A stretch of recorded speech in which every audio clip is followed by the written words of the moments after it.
RCG news ఏపీకి స్వాగతం. ఉంటారా పోనీ అది కాకుండా ఒక కాడ లేచి మనకు ఉన్న సమస్యల మీద మాట్లాడదాము మంచి చెడ్డ అంటే నువ్వేమమ్మా నీ భర్త ఇట్లా హంపి పొలాలు అమ్మి ఇంటి పొలాలు అది సబ్జెక్టా? మన మున్సిపాలిటీ పరిధిలో ఎక్కడైనా సరే హంపి పొలం ఉందా? పోనీ దాని మీద నా భర్త మీద ఒకటి మీరు తీసుకురాగలరా? నా భర్త ఎక్కడైనా చేశారు అని దాని మీద నేను మొత్తం వివరణ ఈరోజు ఇవ్వదలుచుకున్నాను. నా భర్త ద్వారా మొత్తం మీకు తెలియజేస్తాను.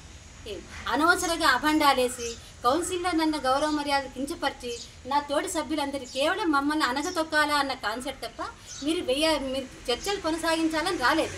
ప్రజల సమస్యలు తీర్చాలన్నది అంతకన్నా లేదు మీకు.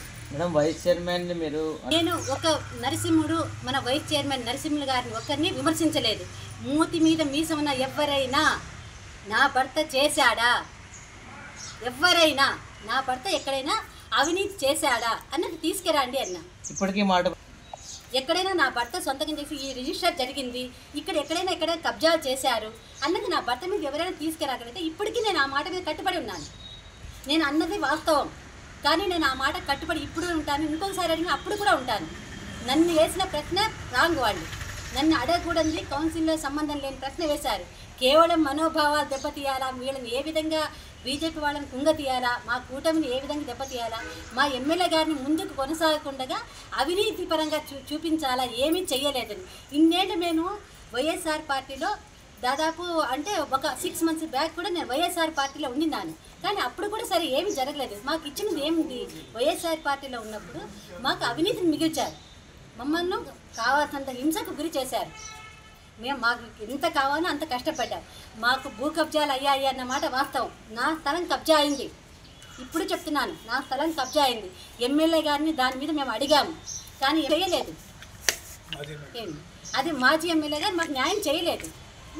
ఎన్నిసార్లు అడిగాము, అప్పా మేము నష్టపోతున్నాము. మేము ప్రజలందరికీ తెలిసి వాస్తవంగా ఎక్కడా 10 పైసలు తిన్నది లేదు. మా రెక్కల కష్టం ఏదైనా ఉంటే నా అధికారం మీదే కదా మేడం. అదే అందుకే నేను అదే పార్టీలో ఉండి అదే పార్టీలో కొనసాగిస్తూ కొన్ని ఎందుకోసం వస్తున్నాము, ఏం చేస్తున్నాము, అందరం వచ్చి మీడియాలో పడ్డానికి వస్తున్నామా? మీడియా మనకు కాదు కదా, మనం ప్రజల కోసం, మనం ప్రజలకు అనుసంధానంగా ఆ కుర్చీలలో కూర్చుంటున్నాము, చేస్తున్నాము.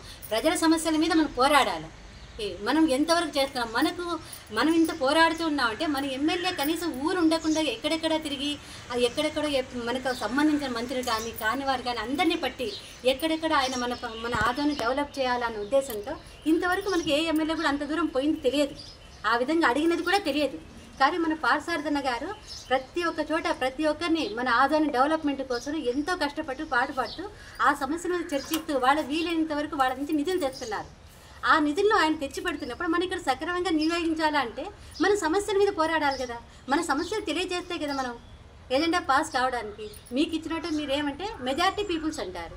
మెజారిటీ పీపుల్స్ ఎంతవరకు మెజారిటీ పీపుల్స్? ప్రజల కోసం ఉన్నామా? మెజారిటీని తెచ్చుకోవడానుకున్నామా? మన సీట్ల కోసం పోరాడాలనుకున్నామా? ప్రజల సమస్యల మీద పోరాడాలనుకున్నప్పుడు మనం కౌన్సిల్ సక్రమంగా వినియోగించాలా? మరి దాని మీద లేకుండా నిన్న మనం ఏమన్నాను, మనం కౌన్సిల్ అయిపోయేంత వరకు, మన అజెండా అయిపోయేంత వరకు మనం వెళ్ళకూడదు అని చెప్పాను. సాయంత్రమైనా సరే ఇదే కూర్చుందామని చెప్పిన వాళ్ళు అన్నారు. అదే మాట కట్టుబడి కూర్చున్నాము. మరి కూర్చున్నప్పుడు మరి 15 అంశాలు కూడా లేకుండా వాళ్ళు ఇష్టం వచ్చినట్టు వదిలేసుకొని వెళ్ళిపోతున్నా అంటే అంతా వాళ్ళ ఇష్టమేనా? యూతులు అంతా కూర్చున్న వాళ్ళ మనుషులం కావా? ఎవరికి గౌరవం ఇచ్చినట్టు మీరు మీ ఇష్టానుసారం మెజారిటీ పీపుల్స్ అని కాదు. అది మనం ప్రజల సమస్యల మీద వెళుతున్నాం, ప్రజల సమస్యల మీద వస్తున్నాం. మనకి ఇప్పుడు బీజేపీ మన పార్టీ కూటమిలో వచ్చి కూటమి దీనిలో ఇదయ్యి మనం బీజేపీ అనుసంధానంగా మన కౌన్సిలర్గా కూర్చొని అక్కడ మాట్లాడుతూ చేస్తున్నప్పుడు కేవలం మమ్మల్ని అనగదకాల అన్న కాన్సెప్ట్ మీద వస్తున్నట్లే ఉంది, కానీ మీరు సబ్జెక్ట్ మీద రావడం లేదు. ప్రజలకు మంచి చేయాలా అన్న సందేశంతో రావడం లేదు. ఏ విధంగా వీళ్ళని అనగదొక్కాలా, వీళ్ళని నోరు ఎత్తనీయకూడదు, ఆ ఎమ్మెల్యేకి మంచి పేరు రాకూడదు అన్న దాని మీదే ఒక కాన్సెప్ట్ పెట్టుకొని వస్తున్నట్లున్నారు. అది ఎంతవరకు మీకు సబబు? దాని మీద మేమేమడిగాను, ప్రజల సమస్యల మీద కొనసాగిద్దాము. లాస్ట్ మంత్ మనకు పెండింగ్ పడిన ఎజెండా ఈసారి అదే విధంగా చేస్తున్నారు. 70 అంశాలు ఉన్నాయి అంటున్నారు. 70 అంశాలు ఉన్నాయి అన్నప్పుడు మనం పెట్టుకోవడమే ఆల్రెడీ 11 గంటల పైన, 11 అంటే ఇంచుమించు మనకు 12 గంటలు కావస్తుంది. ఆ రోజు మన కౌన్సిల్ వాళ్ళ ఎజెండా ముట్టుకుండేసరికి 12 అయిపోయింది. 12 అయిపోతే మరి నేను కౌన్సిల్ జరపండి, మనకు సమావేశంలో చర్చలు జరపండి అని అడిగాను. నేను చర్చలు జరపండి అని అడగడం తప్ప మరి దానికి ఇవ్వవలసిన సమాధానం ఏంటి? ఆయన నువ్వేమమ్మా గట్టిగా మాట్లాడేస్తావు, నువ్వు మాట్లాడడానికైనా మన మీడియా విలేకరులకు, మన పత్రికా వారికి, ప్రతి ఒక్కరికి నా ధన్యవాదాలు. మన నవంబర్ 30 మనకు మొట్టమొదటిగా తీసుకోవాల్సిన అంశం ఏమంటే ఈరోజు నేను ఎందుకు ప్రెస్ మీట్ పెట్టాను అంటే కూడా మన నవంబర్ 30 తేదీ జరిగినటువంటి కౌన్సిలర్ సమావేశంలో ఆ కౌన్సిల్ సమావేశంలో రసాబసా జరిగింది అని జనాలకు అంతవరకు మాత్రం వెళుతుంది. ఎవరికి తోచింది వాళ్ళు ప్రెస్ మీట్ పెడుతున్నారు. కానీ నేనైతే వివరణ ఇవ్వాలి దాని మీద అనుకున్నాను. ఆ రోజు ఎందుకు రసాబస జరిగింది, జరిగిన విషయం ఏంటి క్లుప్తంగా జనాలకు తెలియాలి కదా. ప్రతి ఒక్కరికి ఆదోని ప్రజలు ప్రతి ఒక్కటి అబ్జర్వ్ చేస్తూ ఉంటారు. నేనంటే ఇప్పుడు మన పత్రికే కానీ మీడియా కానీ అన్నీ ప్రజల్లోకి వెళ్ళిపోవడానికి ఎప్పటికప్పుడే సందేశాలను పంపిస్తున్నారు. దాని మీద నేను పూర్తి వివరణ ఇవ్వాలి అని చెప్పేసి అనుకున్నాను. అందుకే ఈరోజు ప్రెస్ మీట్ కూడా పెట్టుకున్నాను. ఈ ప్రెస్ మీట్ ఎందుకు అంటే మన నవంబర్ 30 జరిగినటువంటి కౌన్సిల్ సమావేశంలో మనం కౌన్సిల్ ఎందుకు వెళ్తున్నాము, మన ప్రజల సమస్యల మీద మనం చర్చించడానికి వెళ్తున్నాం.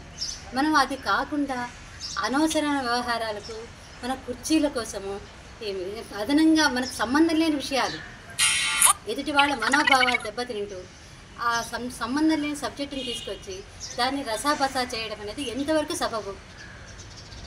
దాని మీద నేను ఎందుకంటే మంచైనా చెడైనా ఉన్న వాస్తవంగా నేను మాట్లాడాను ఆవేశంగా మంచి చెడు. ఎందుకు అతని సంబంధం లేని విషయాలు ఈ మున్సిపాలిటీ ఆదోని మున్సిపాలిటీలో ఎక్కడైనా సరే హంపి పొలాలు ఉన్నాయా, ఆ సబ్జెక్ట్ అవసరమా?